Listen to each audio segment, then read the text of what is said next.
MDH ಚನ masala. ಈಗ ಕಡಲೆ ಇರಲಿ, ಹಲಸಂಡೆ ಬೀಜ, ಕಪ್ಪು ಕಡಲೆ ಅಥವಾ ಬಿಳಿ ಕಡಲೆ, ಎಲ್ಲವೂ ಸ್ವಾದಿಷ್ಟವಾಗುತ್ತೆ. MDH.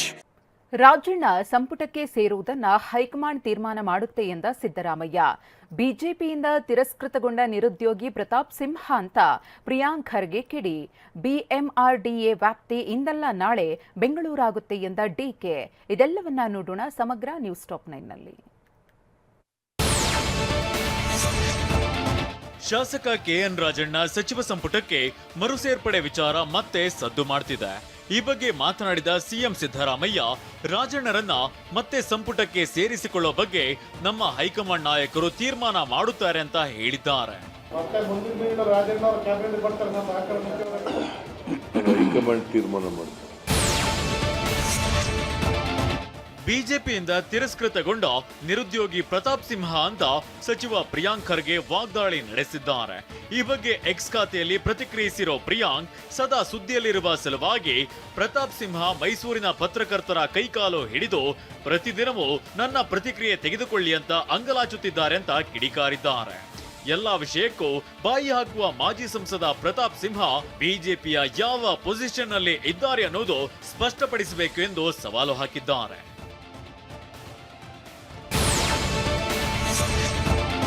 ಅಖಿಲ ಭಾರತ ಸಹಕಾರ ಸಪ್ತಾಹದ ಪೂರ್ವಭಾವಿ ಸಭೆಯಲ್ಲಿ ಮಾತನಾಡಿದ ಸಿಎಂ ಸಿದ್ದರಾಮಯ್ಯ, ಮೊದಲೆಲ್ಲ ನೂರಾರು ಪ್ರಶಸ್ತಿಗಳನ್ನ ಕೊಡಲಾಗ್ತಿತ್ತು. ಆದ್ರೀಗ ಎಷ್ಟನೇ ವರ್ಷದ ಆಚರಣೆಯೋ ಅಷ್ಟೇ ಪ್ರಶಸ್ತಿಗಳನ್ನ ಮಾತ್ರ ನೀಡಲಾಗ್ತಿದೆ ಅಂತ ಹೇಳಿದ್ದಾರೆ. ಮುಂದೆ ಜಿಲ್ಲೆಗೆ ಒಂದರಂತೆ ಪ್ರಶಸ್ತಿ ನೀಡಿದ್ರೆ ಸೂಕ್ತ ಅಂತ ಸಿದ್ದರಾಮಯ್ಯ ಹೇಳಿದ್ರು. ಸಹಕಾರ ರತ್ನ ಈ ಪ್ರಶಸ್ತಿಗಳನ್ನು ಕೊಡ್ತಕ್ಕಂಥದ್ದು ಮೊದಲಿಂದ ನಡ್ಕೊ ಬಂದಿರತಕ್ಕಂಥ ಪದ್ಧತಿ. ಆ ಪದ್ಧತಿಯನ್ನು ಮುಂದುವರಿಸತಕ್ಕಂಥ ಕೆಲಸವನ್ನು ಮಾಡ್ತೀವಿ. ಬೆಂಗಳೂರು ನಗರ ಜಿಲ್ಲೆಗೆ ಸಂಬಂಧಿಸಿದ 11ರಿಂದ 12 ಸ್ಥಳೀಯ ಸಂಸ್ಥೆಗಳ ಅಧಿಕಾರಿಗಳ ಸಭೆ ನಡೆಸಿದ್ದೇನೆ. ಮುಂದಿನ ದಿನಗಳಲ್ಲಿ ಬೆಂಗಳೂರು ಇನ್ನೂ ಬೆಳೆಯುತ್ತೆ ಅಂತ ಡಿಸಿಎಂ ಡಿಕೆ ಶಿವಕುಮಾರ್ ಹೇಳಿದ್ದಾರೆ. ಬೆಂಗಳೂರಿನಲ್ಲಿ ಮಾತನಾಡಿದ ಅವರು, ಬಿಎಂಆರ್ಡಿಎ ವ್ಯಾಪ್ತಿ ಇಂದಲ್ಲ ನಾಳೆ ಬೆಂಗಳೂರು ಆಗತ್ತೆ, ಅದಕ್ಕೆ ಹಲವಾರು ಡೈರೆಕ್ಷನ್ ಕೊಟ್ಟಿದ್ದೀನಿ ಅಂತ ಡಿಸಿಎಂ ಡಿಕೆ ಶಿವಕುಮಾರ್ ಹೇಳಿದ್ದಾರೆ. ಮುಂದಕ್ಕೆ ಬೆಂಗಳೂರು ನಗರಕ್ಕೆ ಏನು ಫೆಸಿಲಿಟಿ ಇದೆ ಆ ರೀತಿ ಫೆಸಿಲಿಟಿ ಕೊಡಲಿಕ್ಕೆ ಅವ್ರನ್ನ ಈಗಿಂದನೇ ಮಾನಸಿಕವಾಗಿ ತಯಾರು ಮಾಡ್ತಾ ಇದ್ದೀವಿ.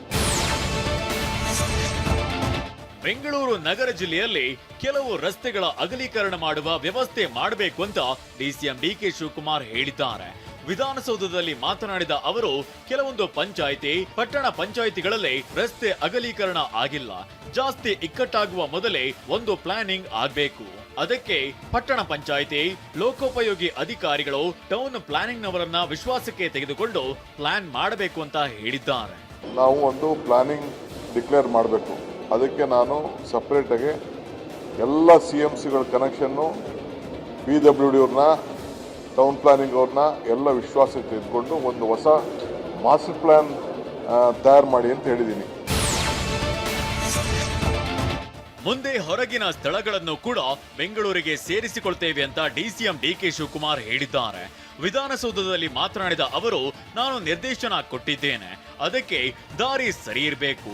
ನಾನು ನೋಡಿದ್ದೇನೆ, ವೈಟ್ ಟ್ಯಾಪಿಂಗ್ ರಸ್ತೆ ಇಲ್ಲ. ಎಲ್ಲ ಇಲಾಖೆ ಅಧಿಕಾರಿಗಳನ್ನ ವಿಶ್ವಾಸಕ್ಕೆ ತೆಗೆದುಕೊಂಡು ಪ್ಲಾನ್ ಮಾಡುವಂತೆ ಸಭೆಯಲ್ಲಿ ಅಧಿಕಾರಿಗಳಿಗೆ ಸೂಚಿಸಿದ್ದೇನೆ ಅಂತ ಹೇಳಿದ್ದಾರೆ. ನಮ್ಮ ಬೆಂಗಳೂರು ನಗರಗಳಲ್ಲಿ ಯಾವ ರೀತಿ ಟ್ಯಾಕ್ಸ್ ಕಲೆಕ್ಟ್ ಮಾಡ್ತಾ ಇದ್ದಾರೆ, CMCಲಿ ಯಾವ ರೀತಿ ಕಲೆಕ್ಟ್ ಮಾಡ್ತಾರೆ, ಒಂದು ಯೂನಿಫಾರ್ಮಿಟಿ ಇರಬೇಕು.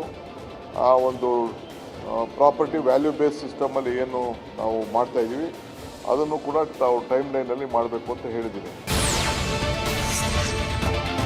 ಇಡೀ ರಾಜ್ಯದಲ್ಲೇ ವರುಣ ಕ್ಷೇತ್ರ ಅತಿ ಹೆಚ್ಚು ಅಭಿವೃದ್ಧಿಯಾಗಿದೆ ಅಂತ ಯತೀಂದ್ರ ಸಿದ್ದರಾಮಯ್ಯ ಹೇಳಿದ್ದಾರೆ. ಮೈಸೂರು ಜಿಲ್ಲೆ ಟಿ ನರಸೀಪುರ ತಾಲೂಕಿನ ಹೆಳವರಹುಂಡಿ ಗ್ರಾಮದಲ್ಲಿ ಮಾತನಾಡಿದ ಡಾಕ್ಟರ್ ಯತೀಂದ್ರ ಸಿದ್ದರಾಮಯ್ಯ, ನನ್ನ ತಂದೆ ಸಿದ್ದರಾಮಯ್ಯನವರು ವಿರೋಧ ಪಕ್ಷದ ನಾಯಕರಾಗಿ, ಮುಖ್ಯಮಂತ್ರಿಯಾಗಿ ವರುಣ ಕ್ಷೇತ್ರಕ್ಕೆ ಹೆಚ್ಚು ಅನುದಾನ ಕೊಟ್ಟಿದ್ದಾರೆ.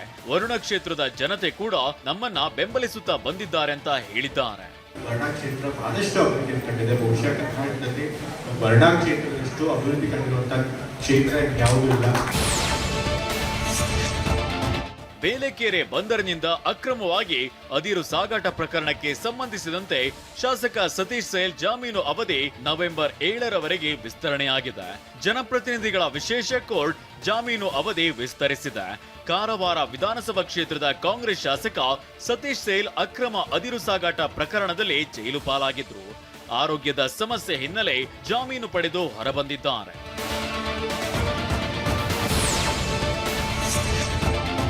ಸಾರ್ವಜನಿಕರ ಜೊತೆ ಸೌಜನ್ಯದಿಂದ ವರ್ತಿಸುವಂತೆ ರಾಜ್ಯದ ಪೊಲೀಸರಿಗೆ ಡಿಜಿ ಮತ್ತು ಐಜಿಪಿ ಡಾಕ್ಟರ್ ಎಂಎ ಸಲೀಂ ಮಹತ್ವದ ಸೂಚನೆ ನೀಡಿದ್ದಾರೆ. ಜನರ ಜೊತೆ ಪೊಲೀಸರು ಹೇಗೆ ನಡೆದುಕೊಳ್ಳಬೇಕು ಎಂಬ ಬಗ್ಗೆ ಮಾರ್ಗಸೂಚಿ ಹೊರಡಿಸಿದ್ದಾರೆ. ಸಮಾಜದಲ್ಲಿ ಪೊಲೀಸ್ ಇಲಾಖೆ ಬಗ್ಗೆ ಉತ್ತಮ ಅಭಿಪ್ರಾಯ ಮೂಡಬೇಕು, ಪಾರದರ್ಶಕತೆ, ಸೌಜನ್ಯದ ವರ್ತನೆ, ನಿಷ್ಠೆಯಿಂದ ಕೆಲಸ ಮಾಡುವಂತೆ ಸೂಚಿಸಬೇಕು. ಪೊಲೀಸರ ನಡವಳಿಕೆಯಲ್ಲಿ ಸೌಜನ್ಯ ಮತ್ತು ಘನತೆ ಎದ್ದು ಕಾಣಬೇಕು ಅಂತ ಹೇಳಿದ್ದಾರೆ. ವಾಹ್, ಯಾಕೆ ಈಗ ಬಂತ ಸ್ವಾದ? ಖಂಡಿತ ಈಗ ಬಂತು ಅಸಲಿ ಸ್ವಾದ. MDH chunky chaat masala life ಅಲ್ಲಿ ಅಸಲಿ ಸ್ವಾದ ತರುತ್ತೆ. ಅಸಲಿ ಮಸಾಲ, ಎಸ್ ಎಸ್ MDH